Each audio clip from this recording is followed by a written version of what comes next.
Good morning, good morning, good morning. On this Christmas Eve day. Hope you're all doing well and enjoying whatever it is that you do on Christmas Eve day. We're doing this. First of all, thank you for all the help you've given us over the year, for me personally as a teacher and for this community to support us to keep things moving along. Please continue to help us if you can.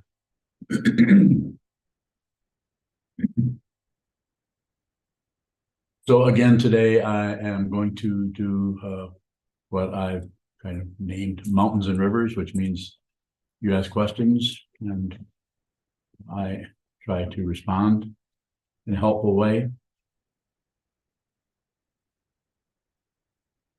If you have no questions, then I guess we'll do something else. Or maybe I'll ask a question of you. Is there a question about meditation practice, about the Dharma, about awareness?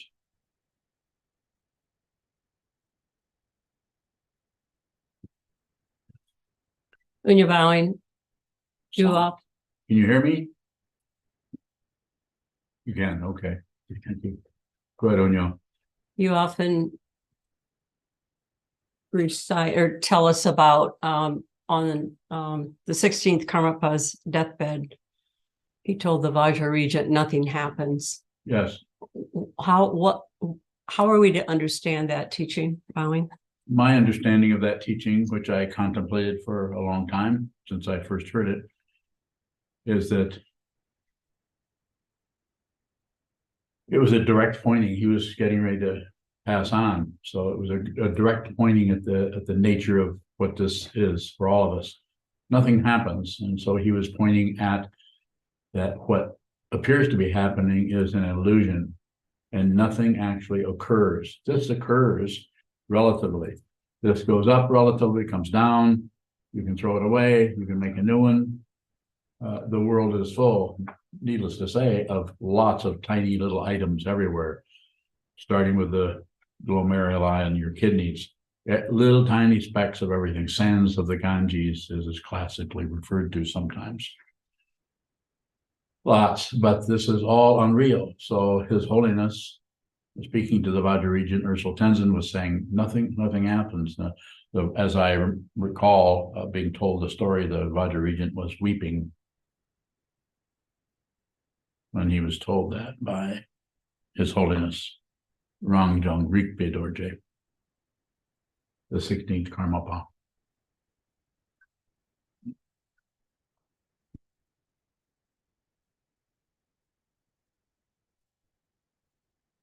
Andy Valley, what makes something unreal?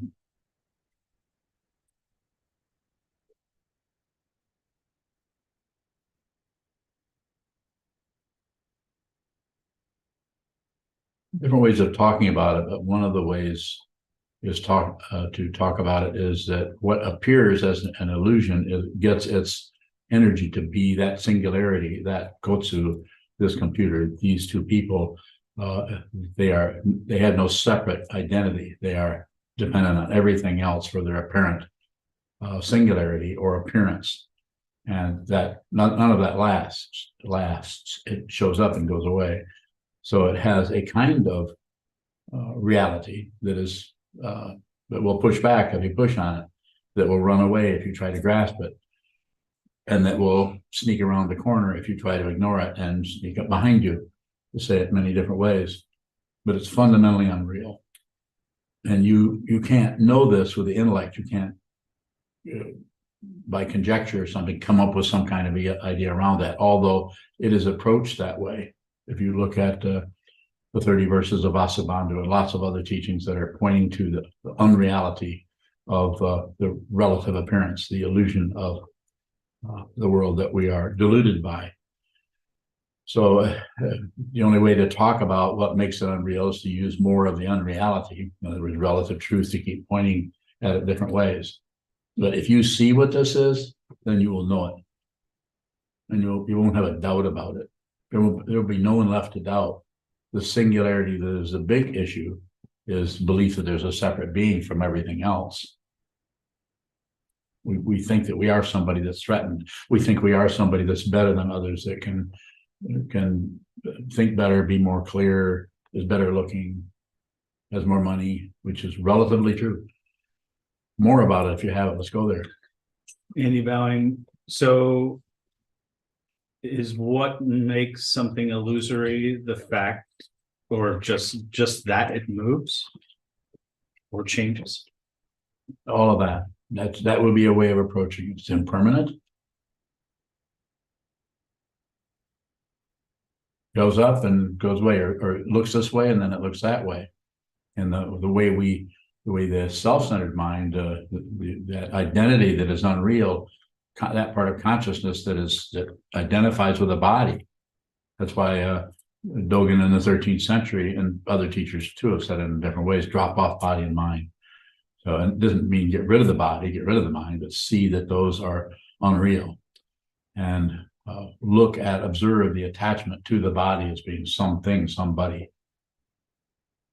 Look at the thoughts and ideas as being that they belong to somebody. They do not.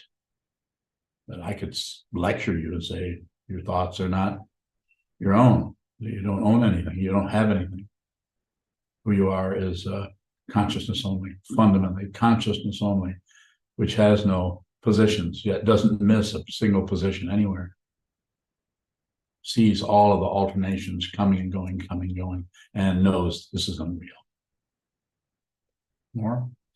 Andy Bowing, where does the belief in the solid self come from? Fear.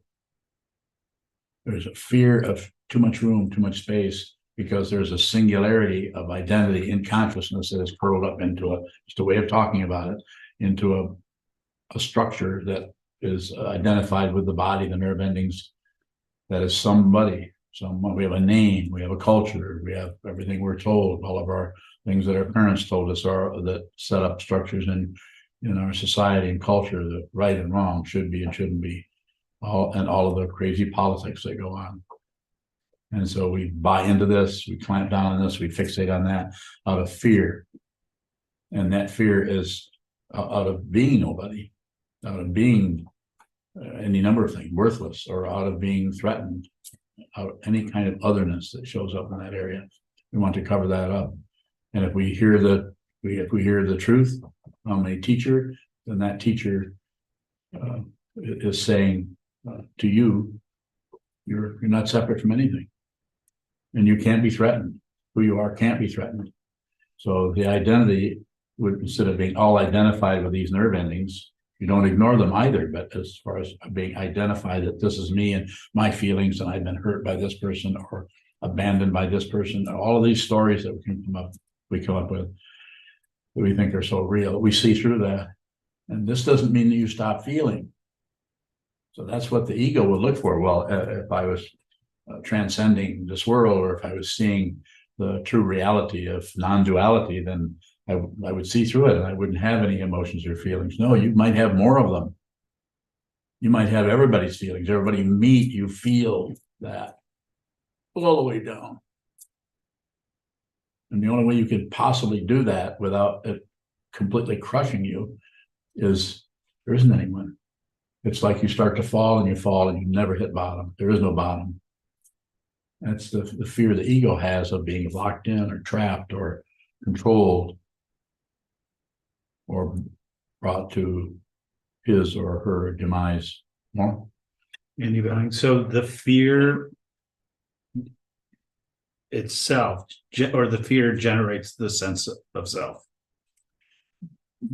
I'm not sure if you can be that direct about it, but if that's the dance that happens there, that is based on hope and fear. I want something better. This is something worse. You're getting something. It's getting better. It's going away. That's why I say, if you hear me, if you listen to me, don't try to fix yourself. Don't correct anything. See what it is. Because if you try to fix it or correct it, you may have some success. And it's not that you shouldn't have some. If you need that, then you should do that.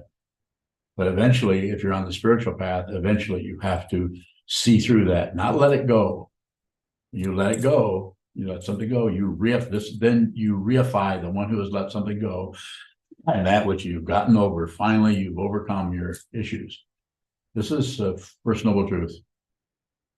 First noble truth, life is suffering. That may back off, it may change, it may turn on its side, but it probably is not going to go away. It will still be an illusion.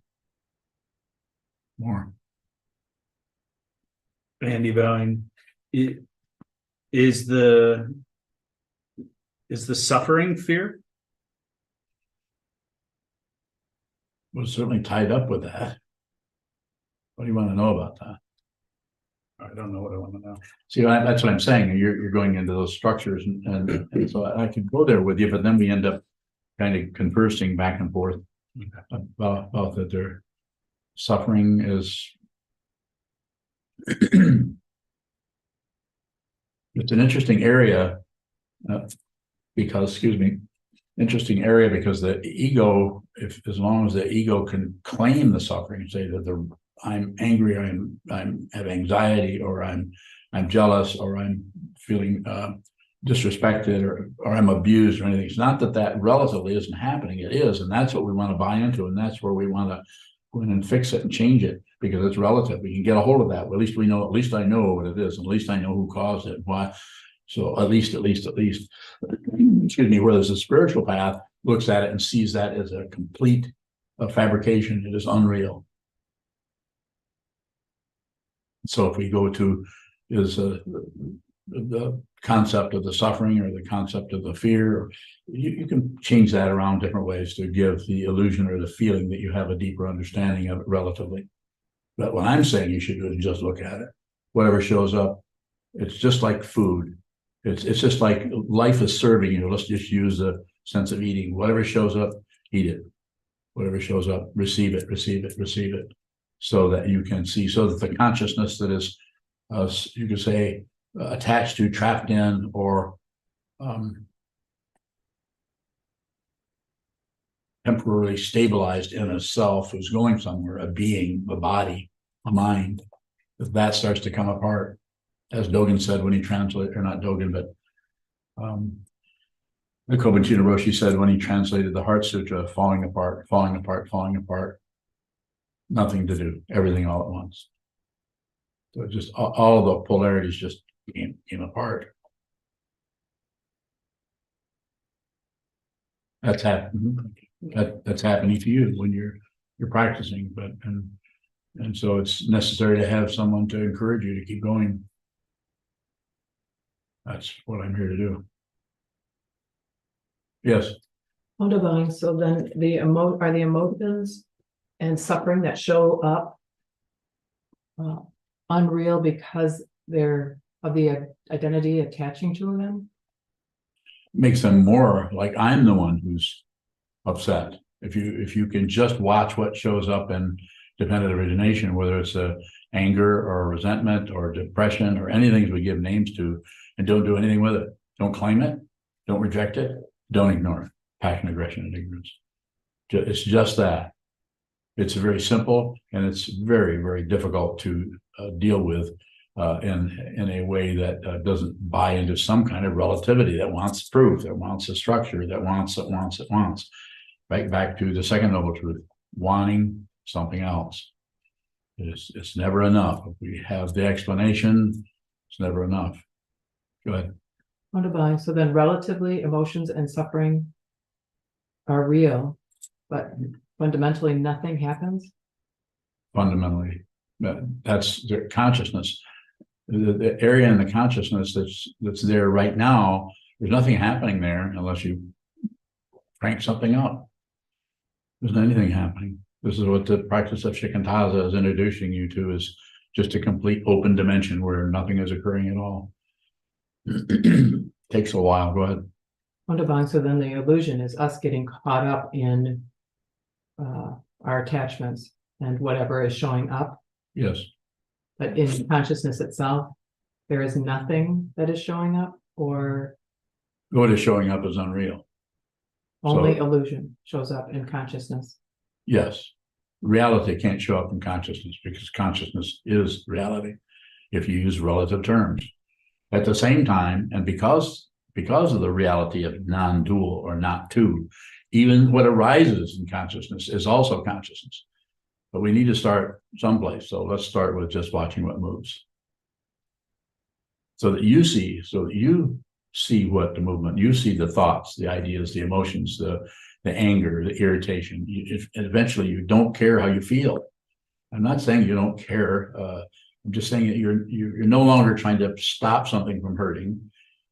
This doesn't mean you don't take aspirin.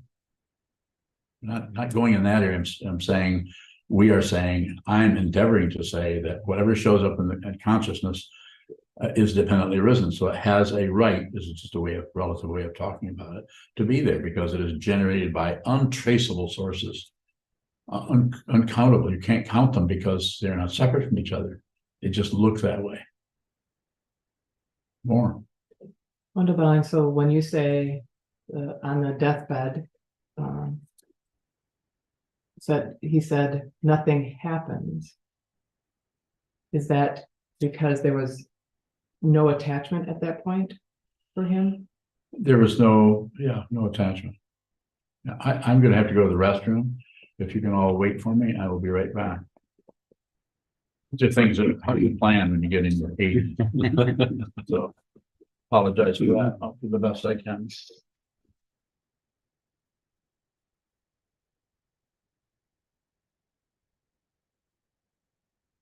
Talk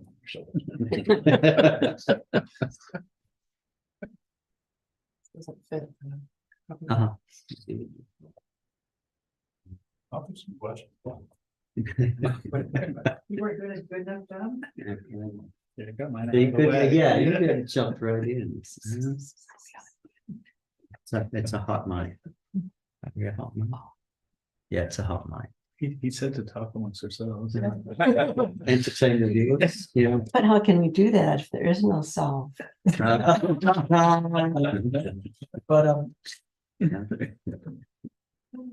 So I have a question. If nothing happens, what about that meme that says everything happens so much? Have you all seen that? You haven't seen that on the internet from 2010? And it's a picture of a horse. Everything happens so much. Feels like it.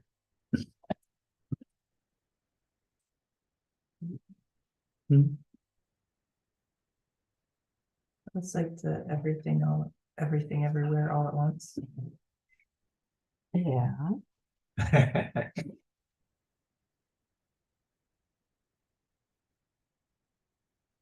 If nothing is happening,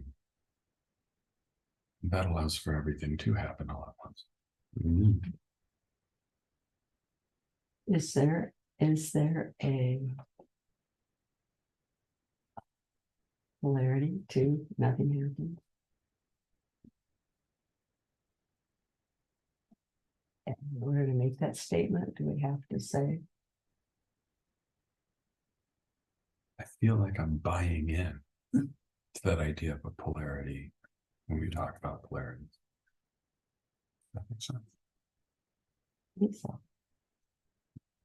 But when we look at it, there really is no polarity other than what we conceive of it. I'm an idiot. Polarity to I'm an idiot. well, does that make us not idiots? Is that another polarity? I think we have to accept that we are everything all at once, nothing and everything.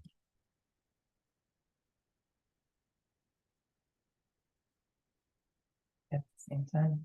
Yeah. All right, we've hit it. Let's go. We could go back to the holographic universe idea where we can, every cell in our body contains all the material to know, and we are kind of a blueprint of the entire universe.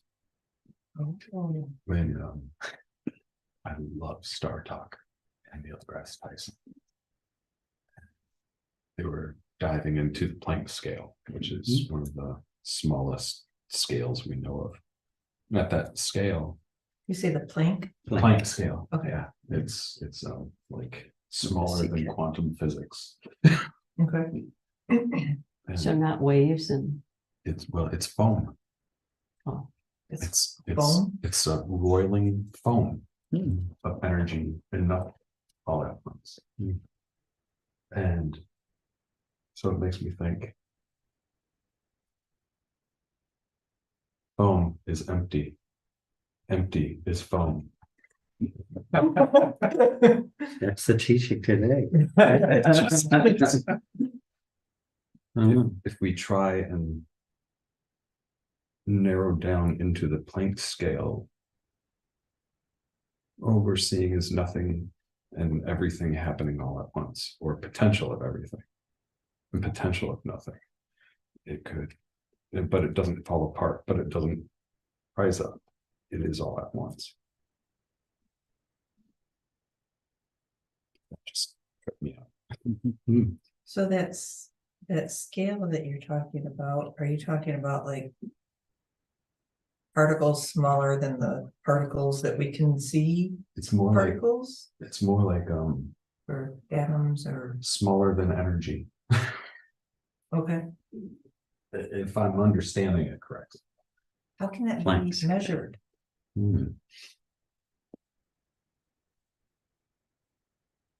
That's the question.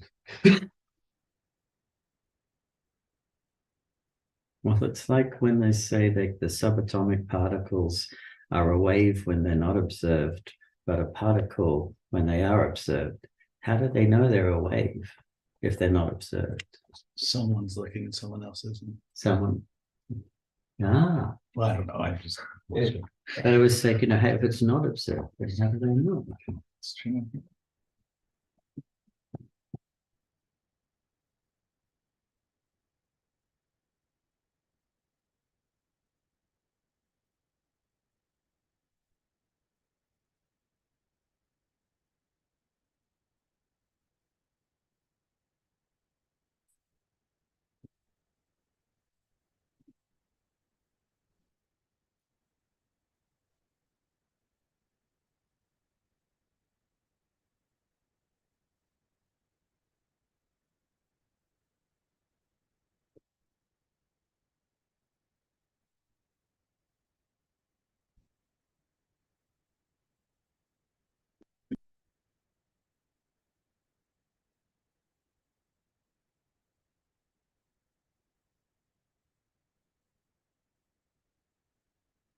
Everything went well.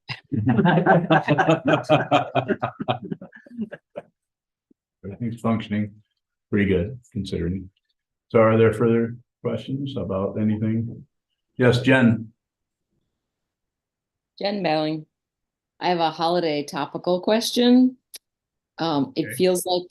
It seems like my identity feels less solid around family. It gets intermingled Yeah. in ways. And I'm wondering, is family a particularly powerful relationship on the path? I think. The place, Go ahead, please. just the place to receive, like to be most aware of receiving. Yes, very much so. And the interesting thing about family is that's where, when we're born and we're growing up, that's where we start to get our first understanding of identity. And that's where we get trapped into getting our identity from what other people are thinking or doing or saying. Pretty conventional thing to raise children and so on, but sometimes that area gets really warped out of shape because of people's hope and fear and their desire to control themselves, and they can't control themselves, so they start controlling others.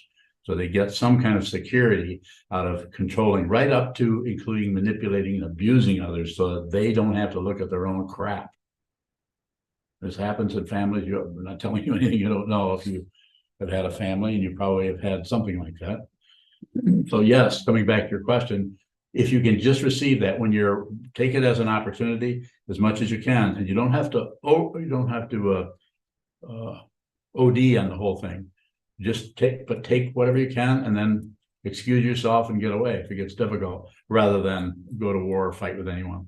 Receive what they're saying, receive what their comments, their criticisms of you, or their whatever may happen, may not be that, but any kind of interaction. Just watch the forms that move rather than add a story onto the form. The form that moves needs to be there. This right here needs to be there. And it doesn't have a special dispensation. It's just that it's part of dependent origination, the same as all of the thoughts and emotions that come up around anything at any time, in any place, in any locale. What we do that makes it worse is we add on our comments, we add on our personality. That's my feeling. No, it's not. Look closely. Look closely. It's very, very difficult to do. This is why it can take a whole lifetime of practice to understand that you are, as it says in the Sadhana Mahamudra, you are not your own projections. You have to see it.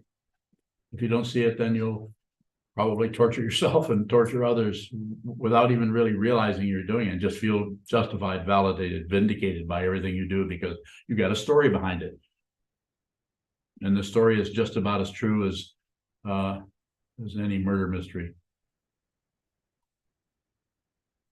Why we are entertained by things like that, because we read it or we know it, and we watch a movie and we know it's not true. It's invented, it's make-believe. So that becomes entertainment. But when it's in our own mind stream, that's also not true. Go ahead, Jen. Jen bowing. So I have the sense that these family relationships and my maybe receiving of them is a more potent, like the most potent relationship maybe in terms of the breakdown of the identity. Is that true? If you can handle it, yes. And Yes, go ahead, please. Go ahead. I'm following up. I'm having the feeling like I should actually push myself harder to spend more time and not leave. No. Don't go that far. No, it's very. Please just keep it situational. The only thing that I want you to exert as your teacher, the only thing I want you to exert yourself at, push on it, is get to that wall and actually get to the Sangha. In other words, the book study, which we've set up. And there are enough of them, you should be able to find one or two where you actually are interacting with people that you don't like. Have you noticed? Maybe not. But I mean, I'm not saying you dislike everybody, but if you discuss this kind of material with people that you just totally agree with, like some kind of a political party or cult or something like that, that's different. We don't do that here. If you haven't entered into a book study, then you might want to try that. I know you have. I'm just saying people in general. And then get to the wall. But as far as making things worse on yourselves, going out and whipping yourself or something so that you can experience pain, that's the Buddha went through some of that himself. So we don't have to do that. You can just watch what moves and see eventually that it is both real and unreal. It's real because it's there. It's unreal because it doesn't last and because it has no substance to it. Go ahead, please. Jen Bowling. I think one thing I've been realizing on this go round with family is the amount of projection I have about what's going to be. And then when I get there, I'm like, wait, I love these people. This is great. In a lot of ways. So in that sense, myself to kind of defy my predictions. Okay, I would concur there. And yes, but don't take it as some kind of a discipline where you need to go in and work with your family or receive difficult situations. You can do a little bit, but then move away from it. But the way you're talking about it now, I would say it seems fine to do that. Thank you. Yes. Very much. We really just love people.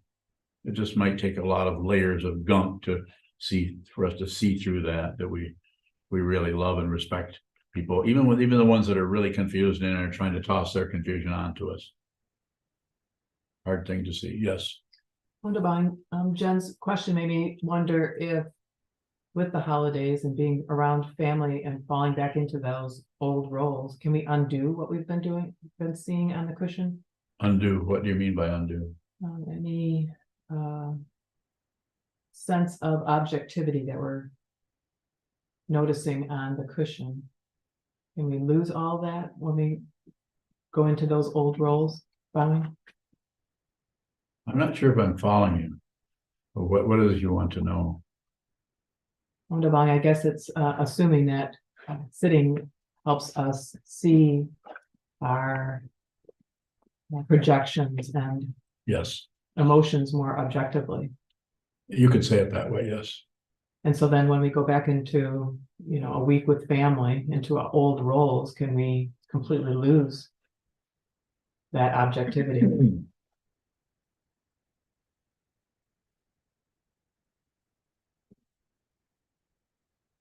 Well, nothing lasts. So anything you conclude, like you're more objective. As soon as you do that, ego, that part of the consciousness that wants to survive is desperate to be somebody.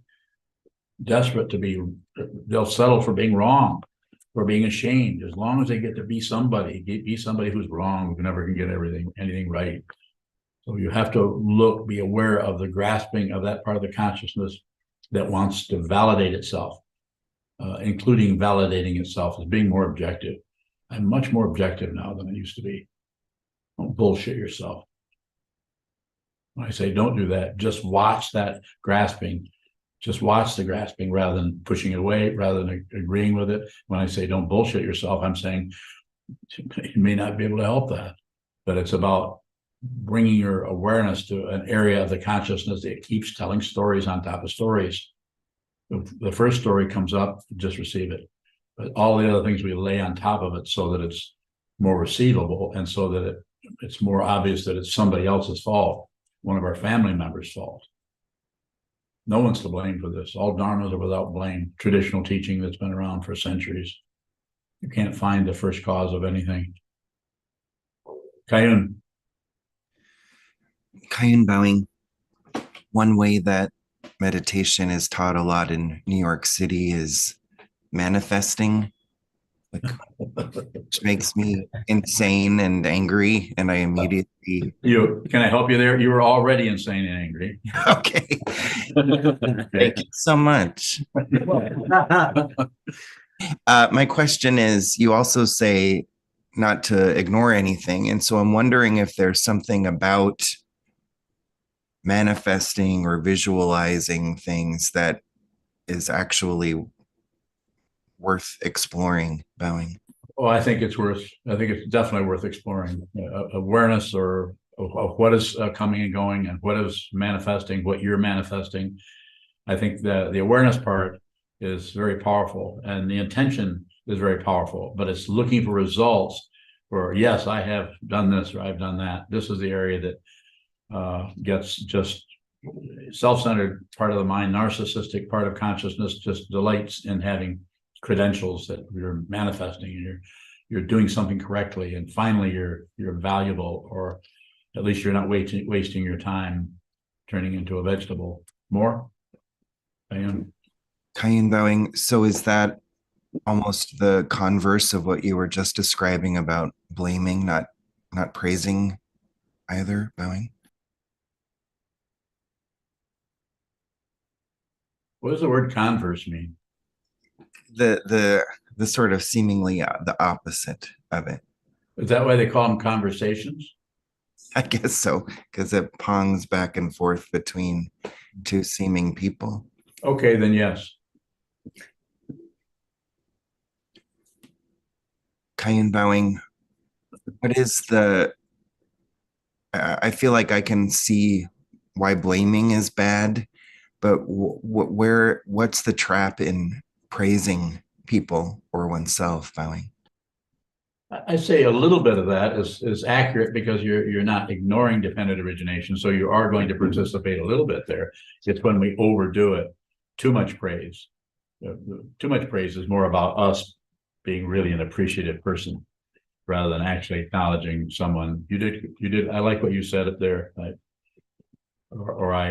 like the work that you did on a carpentry project or something.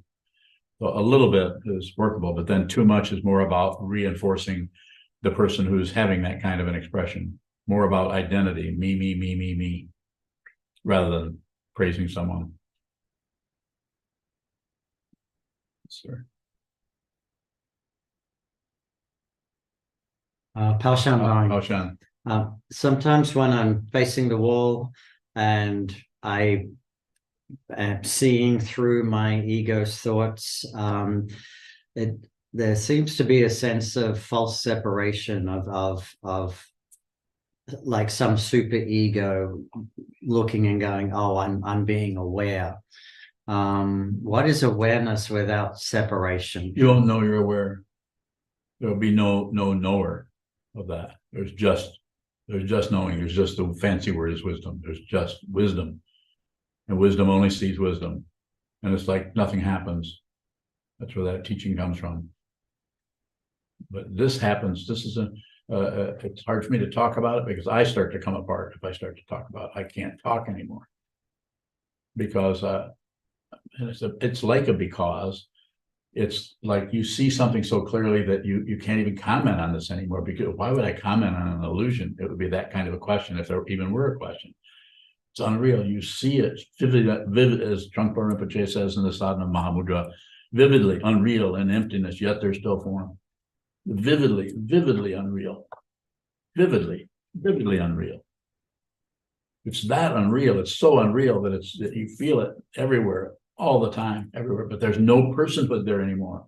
You've dealt with that. It might have taken you half a century, might have taken you 15 years, might have taken you 3 weeks. I don't know. But you that which sees is no longer and you're not even a human being. It's just consciousness only, and that because it does not start, because it does not show up, because it is unborn, it does not occur, it goes on forever. Just another relative way of saying something that can't come to an end if it has not had a relative beginning. Whereas the teachings of the Buddha, because it's a relative situation, are going to come and go. We're just very lucky we've stumbled into them here, I feel.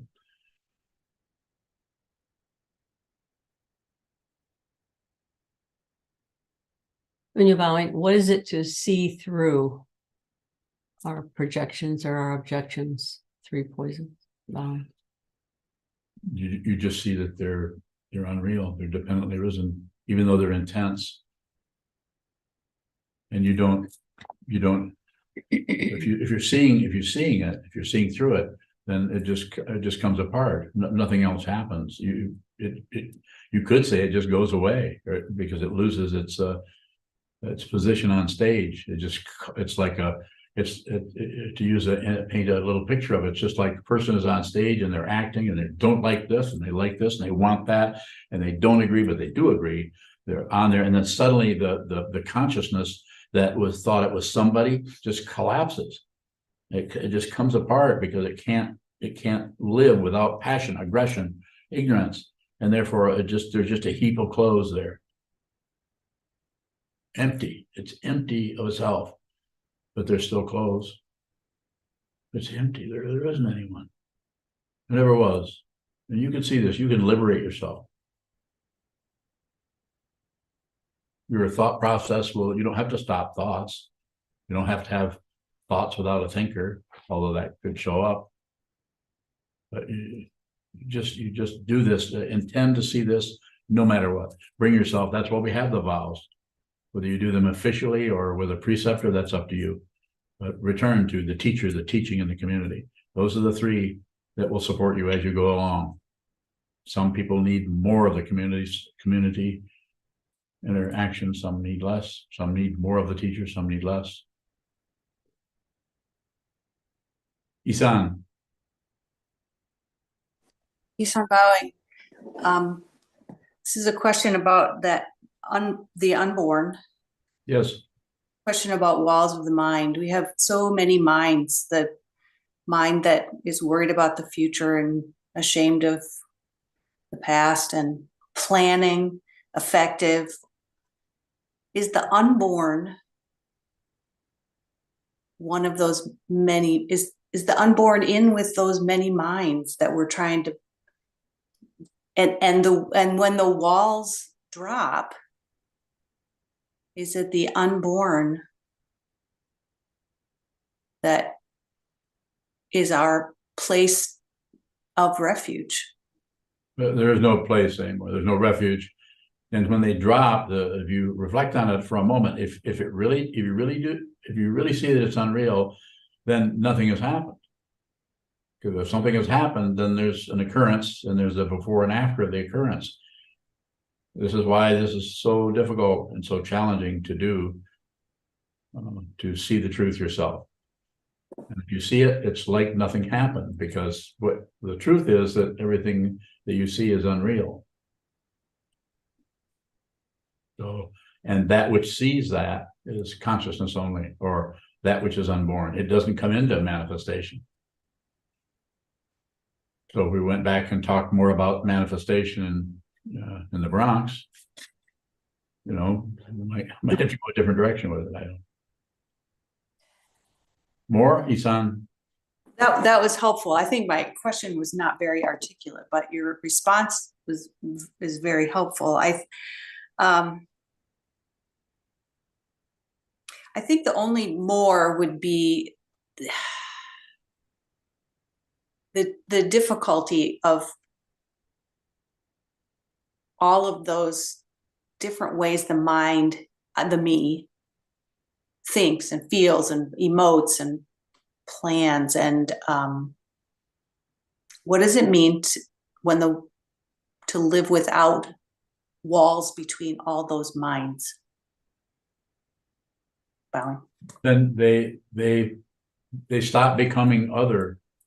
They also don't suddenly become all the same. The positionality, the locality in time and space just comes apart, and we see that was a projection, that we actually produced an illusion of past and future, and identify with this body mind as somebody who's going somewhere, someone who's getting older, or someone who's getting more clear, or is more realized than they used to be. It's as I've said, in my way of saying it, it's better than that, and it's worse than that, because it's not a success story. It's heartbreaking. And it's disappointing, as it says in my coffee cup, my other one. Disappointment awaits. It's disappointing. But do it anyway. Do it. Just do it. Just get your body mind complex to the wall and watch. Train yourself to see clearly, so when you are interacting the rest of whether it's your family or your community or your co-workers, whatever it may be, is that you're able to receive what is happening there, not only what they say, but who they are, what they fundamentally are doing in this situation. You would be able to see the way people are attached to their body mind complex as a being, as a person. And that's really, I don't know if it's the only way, but it is a way that you see that you're not really attached. You're still a person. Your personality may be more outrageous than ever, because you're no longer concerned with how you look. You don't disregard people's ideas or opinions about you, but you don't believe them, and you don't live your life out of what people think you should do or shouldn't do. And it can be challenging in a family where you're with other people that have no mind training, or even if they do have mind training. It's still, if you realize what this is, there's the positionality, the locality just comes away, drops away. It may not go anywhere, but it drops away in the sense that it has no reference point. There's no reference point to it anywhere. I'm trying to think of a food image here. It's like, it would be like, what is that stuff they put on lemon cream pie? The white stuff on the top. Meringue. It's like mind meringue. It's there, but you can't do much with it. But you could eat it.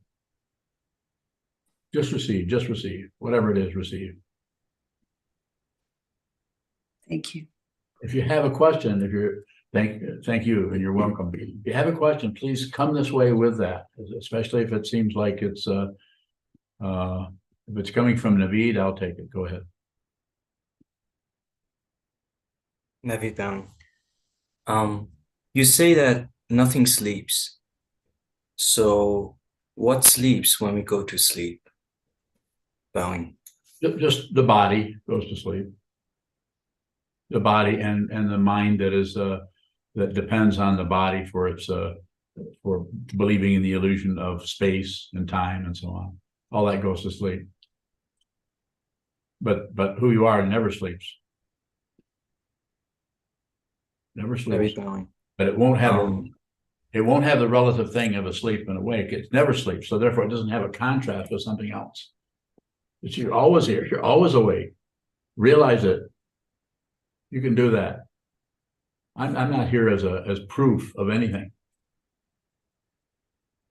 I'm not proving anything. I won't. Proof is about relative stuff that is an illusion. And the world runs on this. Most of the world is just all in agreement of that this is this and this is that, and this should be this way.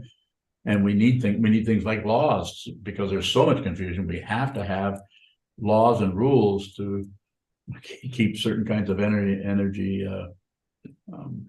in balance or in check even.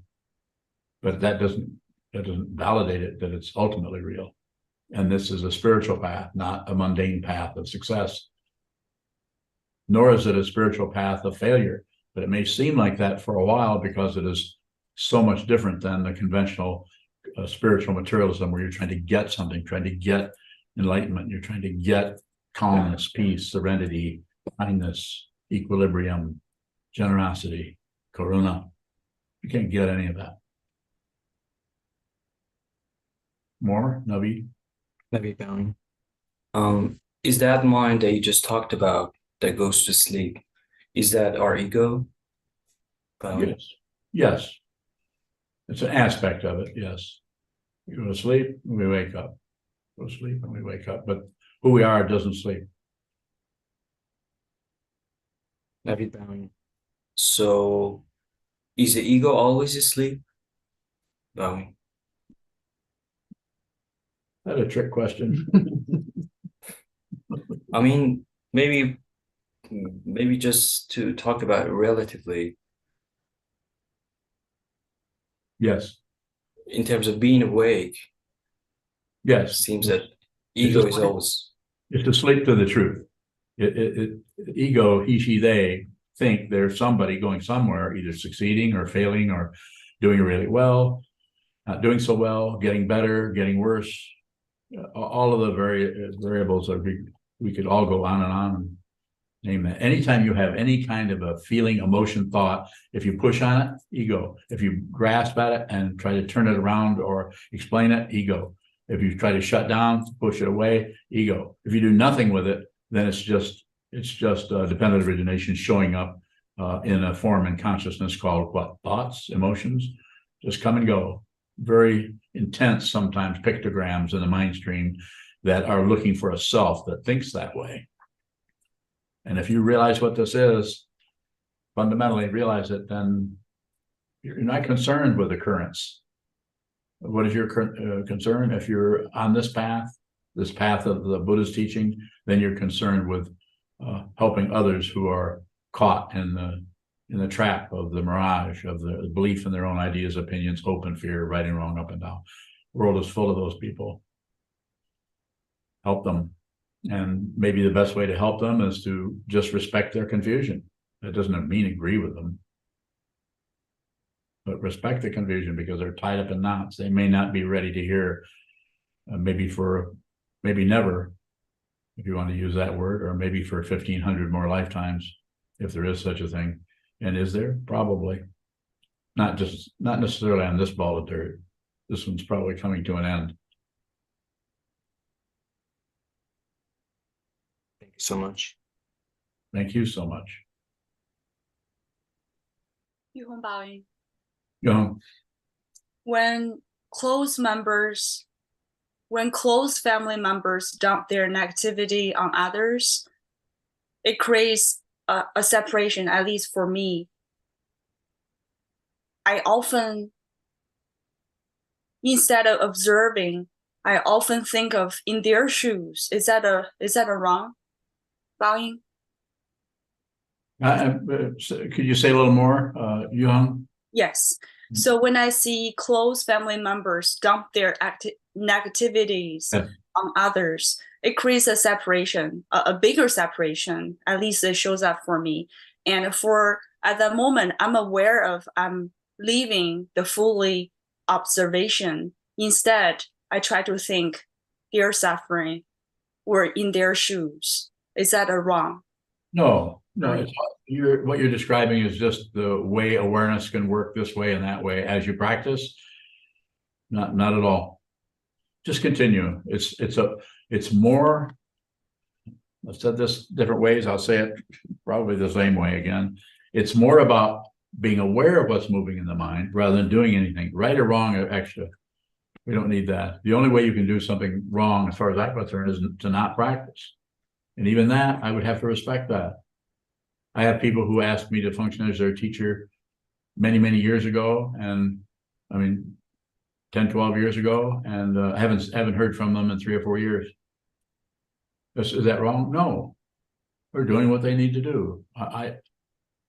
From my point of view, I was not done. They were not done as a student, but things did whatever they needed to do, dependently arisen, and they went another direction. So it's not incorrect. It's just dependent origination. So my idea was to help people see the prison that they're building around themselves, and maybe they found a better way. Maybe they found a better teacher. That's possible.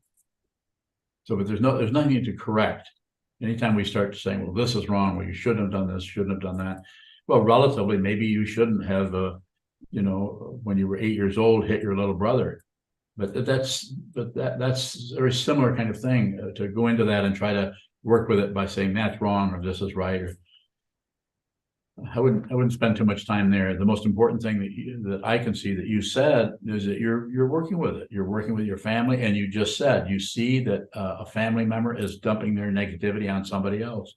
That's powerful awareness, especially if you do nothing with it. Don't step into it. I'm not saying if it got violent that you might have to step in there, but if you just notice that someone's doing that, then you could be supportive of both of those people, not by agreeing with them.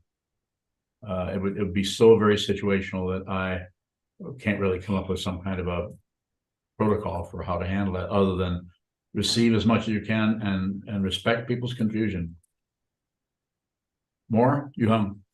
No, not for this. Thank you, Bao. I have a follow-up question about Kai-Yun's asking about praising ourselves. I sometimes praise myself for things I do, for things I am able to finish before the deadline. So like a project you started and you finished it, that kind of thing. Yeah, could be. But if I praise myself, how should I be aware? Fine. It's simple. You're just aware that you're doing that. You don't have to change it, correct anything. Just be aware of that. So anytime you take any position to try to correct or, most all of those are just keep the whole ping pong match going of relativity, right, wrong, up and down, back and forth. The one that I emphasize that does have some tension in it in the relative areas. Get your butt to the wall, sit down on the cushions, sit down, hold still, spend some time there. Spend some time it's like you put your mind in neutral and you're just going to let the engine run for a while and watch. Because if as long as you're moving your hands or moving your thought patterns or running your jaw, talking and so on, then it covers everything up. Covers up the fundamental nature of what this is. And so that's when I say, don't miss your life by running this way, running that way, fighting, going to this, going to that, taking positions, being right, being wrong, accusing others. Thank you. I have one more question. The question more of self-compassion. So my question is, what's the difference between praising ourselves and self-compassion? Bao?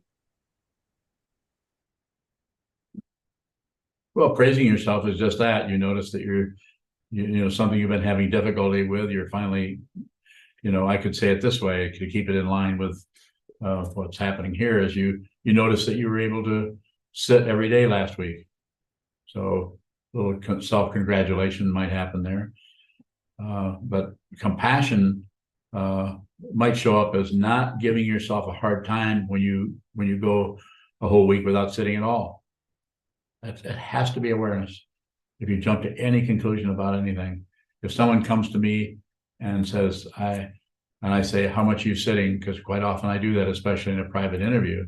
how much you sit. And people often will start right out with saying, instead of saying 3 hours a week, or 15 hours a week, or 22 hours a week, or I haven't sat at all in 3 weeks. If somebody tells me I haven't sat at all in 3 weeks, that is not incorrect. That's not something they're doing wrong. Even if they've been a meditator for 15 years. That is very, very situational. And I teach this a little bit differently than other people, perhaps.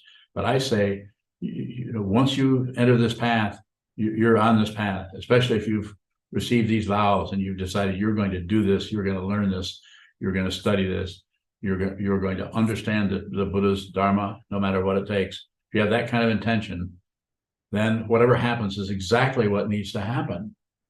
Don't look for correct and incorrect. And if you do see correct and incorrect, just look at it, but don't look for it. Look at it, but don't look for it. In other words, if it shows up in all of its gleaming majesty, then just receive, just respectfully receive everything that comes. Thank you very much. I have no complaints whatsoever. That kind of an attitude, which of course you have complaints. You're upset, nothing's working, you feel bad, your neighbors are unruly, and your housemate or whoever you live with are causing all kinds of difficulty. But thank you very much. I have no complaints whatsoever. Very, very difficult to do that. And then you notice when you do that, you don't really mean it, but that's not the idea. That's ego stuff. So you actually, by doing that, you actually see the sharp edges of ego coming up and say, I don't really care about anybody. I don't know what this bodhisattva path is. I basically hate people. I've had people that have been practicing for, I'm not exaggerating, 30 or 40 years say they hate people. I'm just tired of people. And what do I say? Awareness. It's always about awareness, never about what shows up in it.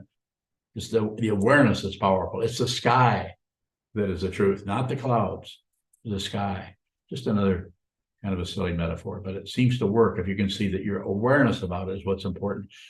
You may have to, and when I say don't miss your life, you may have to acknowledge a lot of really negative, smelly crap in your mind stream that has a source that you can't find. You look for the off switch, there isn't one. You look for the plug, you can't pull the plug. And what should you do with that? Just receive it. Just receive it, no matter how it smells. Receive it. Be responsible. That's a kind of responsibility that I'm talking about. It's not about blame. It's not about cause and effect. It's in your mind stream, but there's no self there. Thank you. Bye. You're welcome.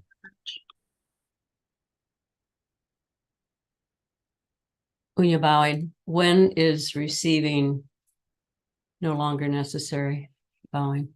When you see you're not separate from anyone, then you may show up as receiving. It may not. May look more like you're not doing anything. Nothing's happening.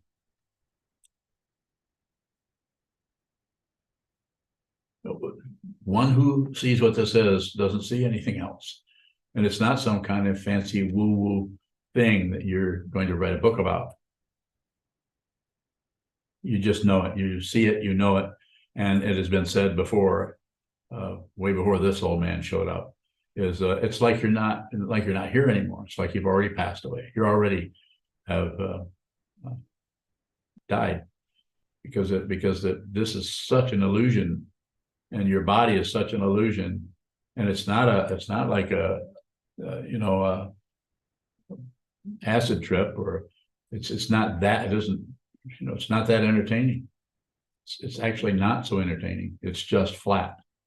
But you see it, and you see all of the shiny parts and the dull parts, and without personalizing anything. You're still here. You still have eyes. You still have ears. You still have fingertips, and you receive all of this. But there's no one receiving it. There's no personhood anymore. So therefore, this is unreal. It's vividly unreal and intense. More if you have it. You can go further in that. When you're bowing, is receiving action? Bowing. Receiving, there's the ground, path, and fruition. The ground is suffering. This sucks. What can we do about it? And then there's the path, which is what the Buddha was pointing at. And then there's the fruition. And the ground is suffering. And the path is receiving the suffering, receiving whatever shows up, and awareness. What was it? What was your question? Is receiving action. Yes, until we come to fruition, and then nothing happens. And there's no one received anything. There was never any receiving done. The whole thing completely comes apart, falling apart. Everything all at once. Nothing to do. It's like saying there's no one to do anything. You might still make lunch. You still might vacuum the floor. You might do all kinds of things. You might watch The Seven Samurai like we did last night.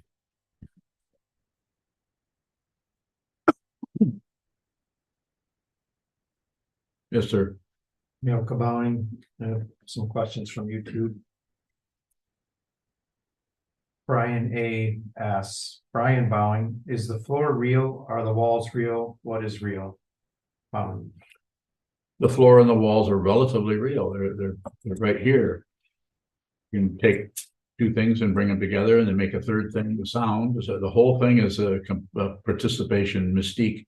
It's everything is participating in this illusion to, it's like a stage set that is really well orchestrated. This is why it fascinates us to see movies where someone has created a whole illusion of reality, and we're mesmerized by it. But at the same time, we know that eating our popcorn, we know that this isn't real, but it's just fascinating to us, so we watch it.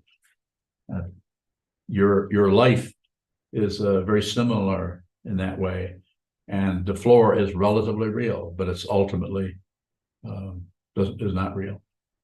It's not substantial. It's going away. It's constructed. It's the imaginary nature. Parikalpita is the fancy word for that. So just to go into those three, there's the dependently arisen, and then there's the imaginary nature, paratantra, parikalpita, and then there's parinishvana, which is the ultimate understanding or the perfected nature, where you see paratantra, you see what those are, and this is, then you see reality, which is not anything at all. There's nothing there. There has to be an otherness. There has to be a viewer and something viewed in order for the illusion of duality to continue. And if you train your mind to see there's no solid self, the next thing it shows up, there's no solid other, and there's just consciousness only. So things may be coming and going, but they're unreal. You're no longer particularly concerned about, as you heard me say a few minutes ago, about how you feel. This doesn't mean that your heart isn't breaking. When I say I'm saying in this mind stream, but you're not concerned. You see deeply why, you see the dependent origination of why that is showing up in that way. Because it is dependently risen, not because it has any kind of special authority. Yoka Bowing, Brian A has some more questions. Is awakening part of dependent origination? If so, is it true there's no choice to make whether to practice or not? Shut up. How's that for dependent origination? As long as there's a being sitting here, that's my response to that is, I respectfully listen to your question, but the way you've tied up a knot there's no way. It's like you're so interested in getting some kind of a relative statement that will support wherever it is you're trying to go with this, which is to be somebody, getting somewhere, understanding something. It's worse than that. So if I come back to the question, what was the question? Read it again. Is awakening part of dependent origination? No. If so, is it true there's no choice to make whether to practice or not? Yes. And then he also asks, will it happen on its own? There is no own. Its own. That's like its own over there and its own over here. No, it won't. You need to have the intention. Without the intention, it circles. I want it, I don't want it. I want it, I don't want it for millennia, 400 years. Long time. And yet nothing happens. There's no time. But if you look at it from the point of view of time, then there's 400 years, or then there's whatever that collection of that structure of reality, the illusion of space, the illusion of from here to there, time, the illusion of a kind of dimension. This is why I often talk about the invention I came up with many years ago about the purple alligator in the kitchen. I just created that in everyone's mind, or I reminded you that I created it 15 years ago. And is that real or unreal? It's always there. Interesting area about consciousness. There's some aspect of consciousness that is eternal. And that's a relative statement about something that's very, very difficult to even comment on. But it's not so much that it's eternal, it's that it's the whole construct of time is seen through. So of course, there isn't anything that is eternal. And of course, nothing lasts. You would have to look at it that way. Otherwise, we're caught in one end or other end of the teeter-totter seesaw. Gabriel Bowing. Yes, sir. When we're engaging with media, there's often images and stories that are being shared about the horrors of humanity and what we are inflicting on each other. When we feel the despair of it, what should we do with that? Just feel it. Bowing, when we feel that and it becomes overwhelming, are we to keep engaging with it? I mean, should we keep watching CNN? Yeah. Should we keep watching? A little bit. Stay with the world. Don't go to the mountaintop, close the door to the cave and stay there and try to attain enlightenment there. Do it here. Do it right in the environment. We have enough. We have our own temporary cave right here. Starts up every morning. Sit down, hold still, watch the movement, then get up, go, take out the garbage, wash dishes, vacuum the floor, talk with other people, study the Dharma as it's been taught down through the centuries, agree, disagree, however you want to do that. Ask questions of the teacher, listen to what the teacher says, consider what the teacher says. I don't know if you can do I don't know if you can see fundamentally what this is without a teacher, but the teacher may not do anything other than just push you so that you keep saying, no, right here, look here. No, don't look over there. Look right here. That might be all they do, because you have to see it. And if you have a dense fog of projections and ideas and conclusions and opinions that are coming from beginning of this time, starting and immediately with how you were treated by your mom, or how you were treated by someone in your whole family or cultural milieu that was really suffering themselves horribly and didn't know what to do with it other than get rid of it by inflicting it on others by way of abuse, by way of anger, by way of backhanding you. All of that stuff, they're suffering too. This would give you a little bit of a clue in a very strong relative and distasteful way that this is all dependently risen. This causes that, causes that, causes that. Not just someone backhanding you, causing you to fall down and feel hurt or threatened or insecure or unsafe for your childhood. But it goes even further than that. It's an incredible extent to which this happens right into people like they're doing today, trying to take over things, try to return to the Second World War with all of that stuff that happened there. Trying to do that again.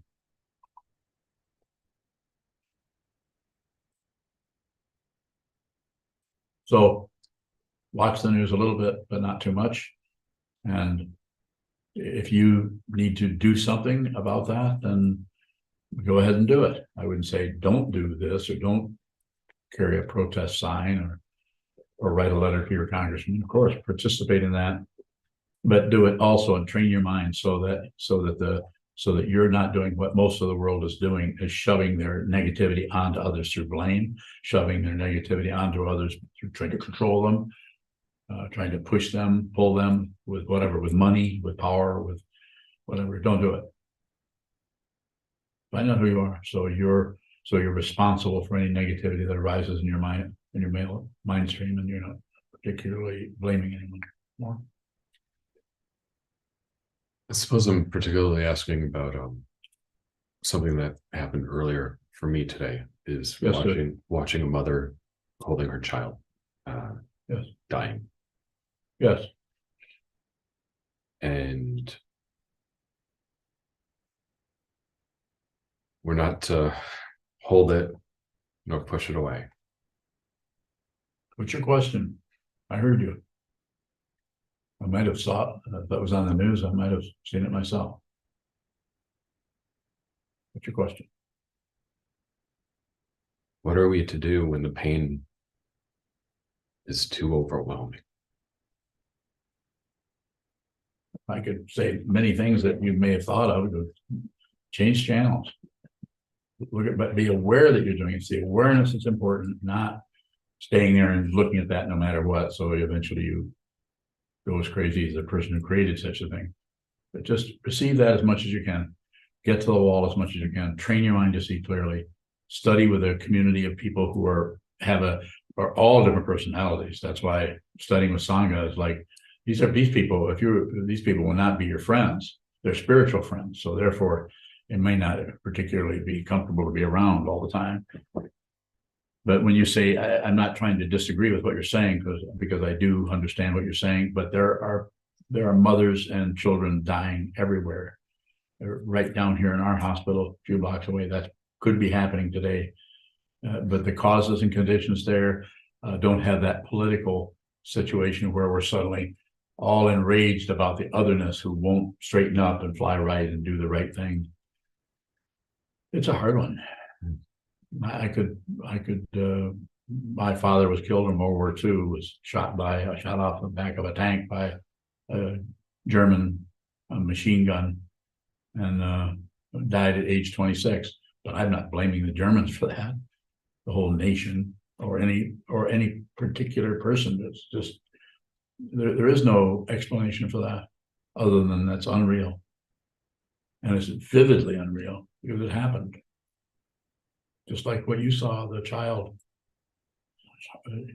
It's not about, just don't think about it necessarily, but it's just go ahead and feel that.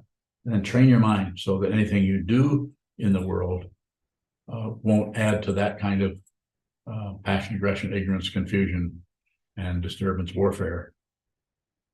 People tend to go to war if they see a really, illegal war. That's kind of a silly thing to say. Yeah, that war is illegal. Let's get one of those legal wars where it's okay to kill people. So we just want to be right. And there are whole political parties that will be happy to help you with that.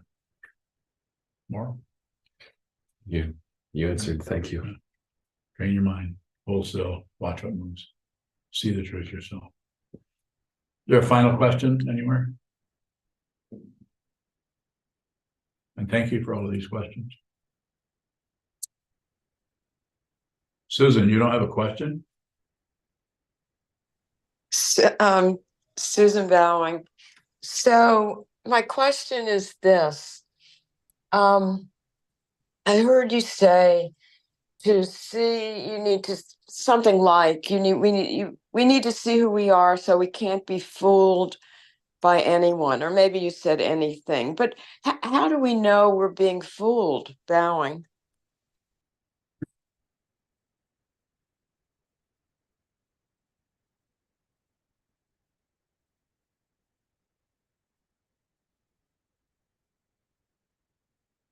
We start to take a position on anything based on this, on coming to any kind of a conclusion about anything. It's not that there aren't relative conclusions. If you're in a house and you smell smoke, you probably should leave the house because it could be on fire. Those very simple things are happening all the time, all over the place. You're being abused by your boss, maybe you need to quit that job, or in a relationship, similar situation. So I'm not sure how I can how I can say something more would be more helpful. Maybe if you have a different angle on that question.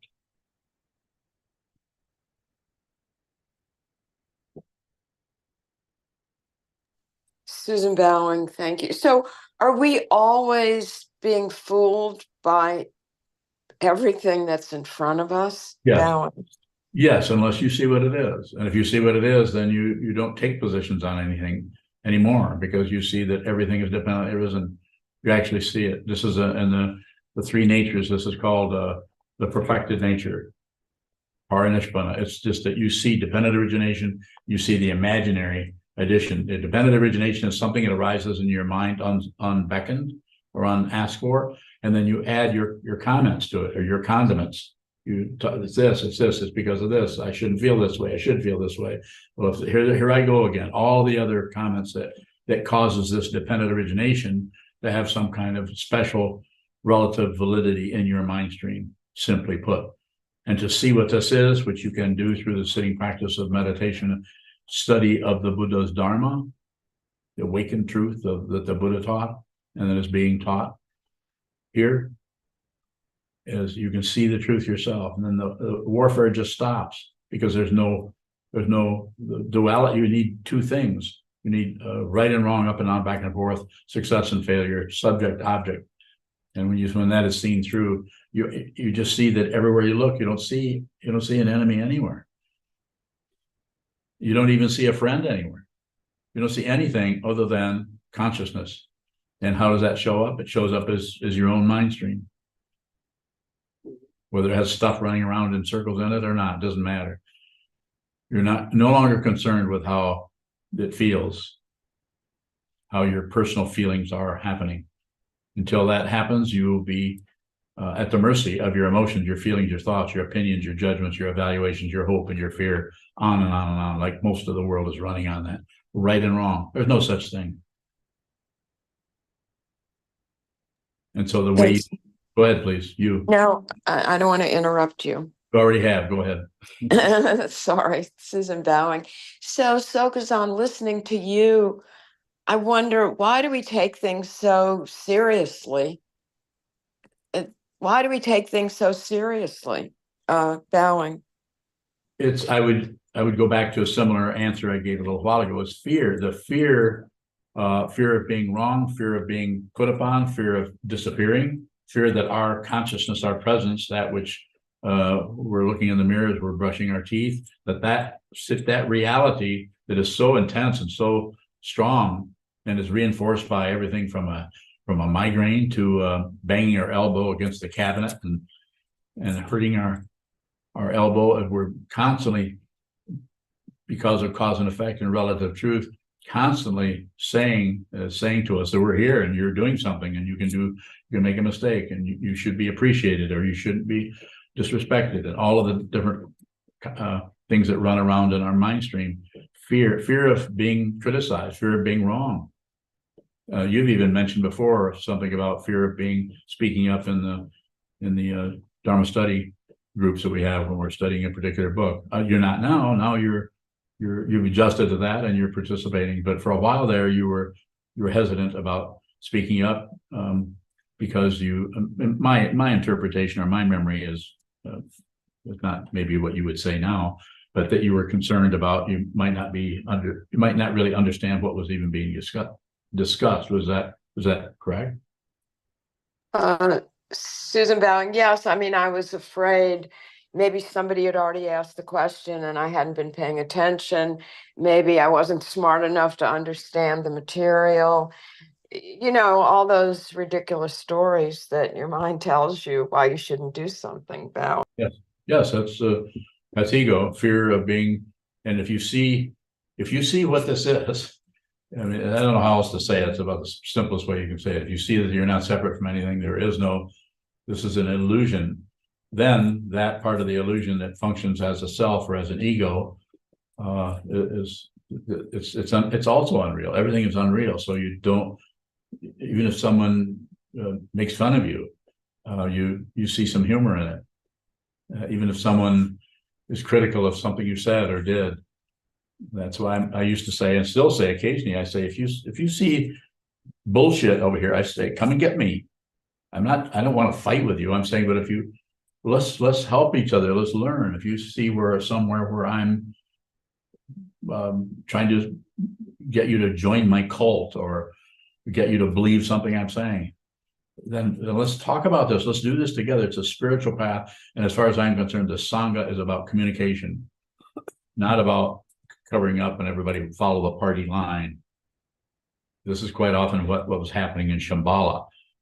It was a great organization. The teacher was my root teacher, guru.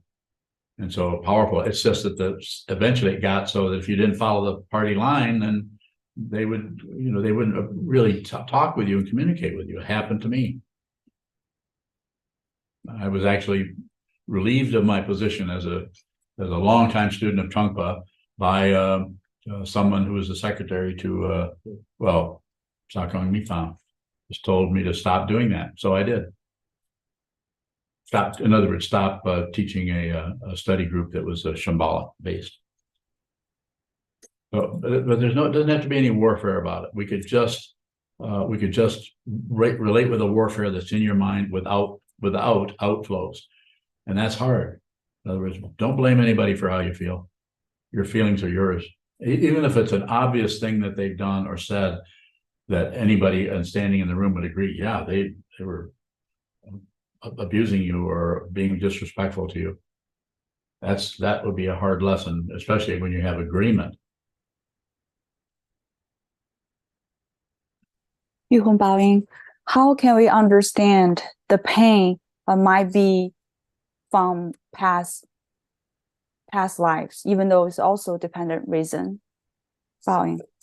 Yeah, understanding needs to be based on consciousness or awareness. Just receive it. It's just a ball of something, a thought, a memory, a clump of something that is arising in the mind that we can sense there's some kind of separation to it, and just receive that. That is part of the entire matrix of dependent origination and of the imaginary nature or the ego style of pushing, pulling, shutting down, opening up, cursing this and praising that, blaming, praising, all of this structure that happens. It's all reified, justified by all of us talking about it and chattering and visiting with each other.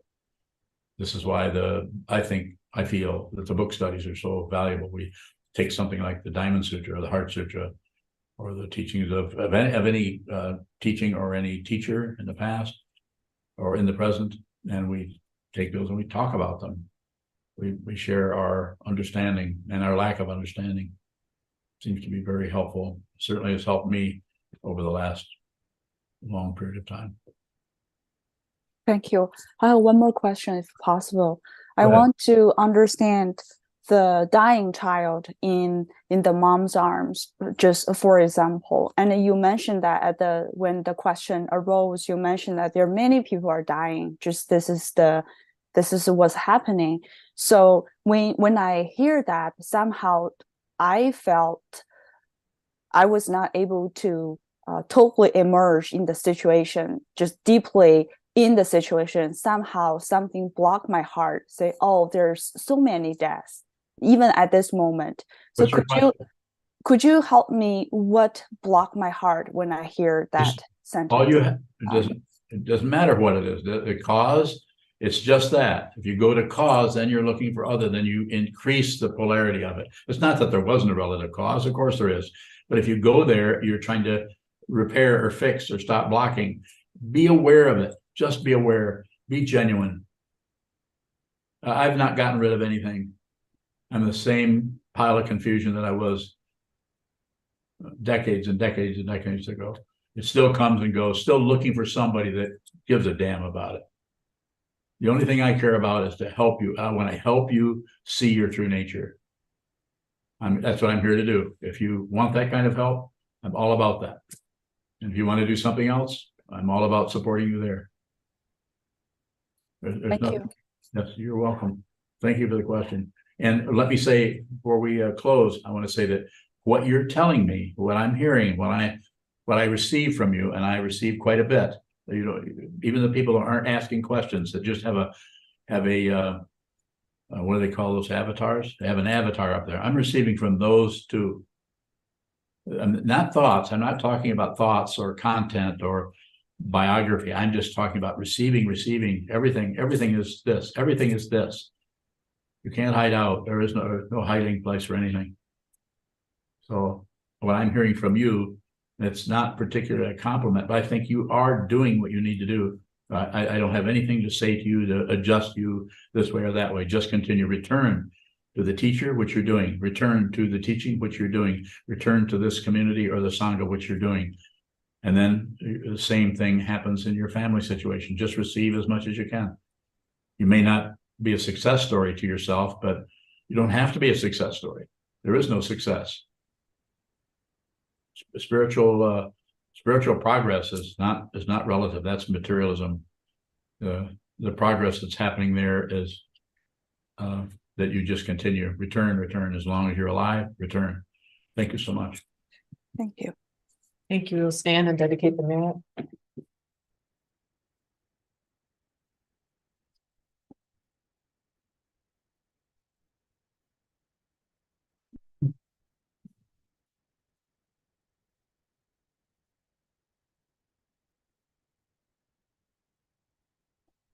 May the merit of this penetrate into all places, so that we in every sentient being together can realize the Buddha's way.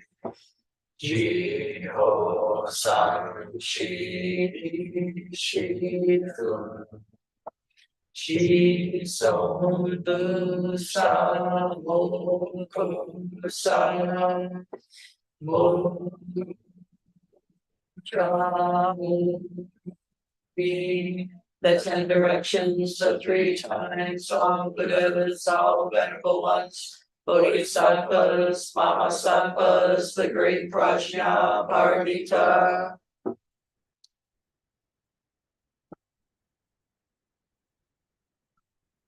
O Buddhas and Bodhisattvas of the 10 directions and the 3 times, please hear us.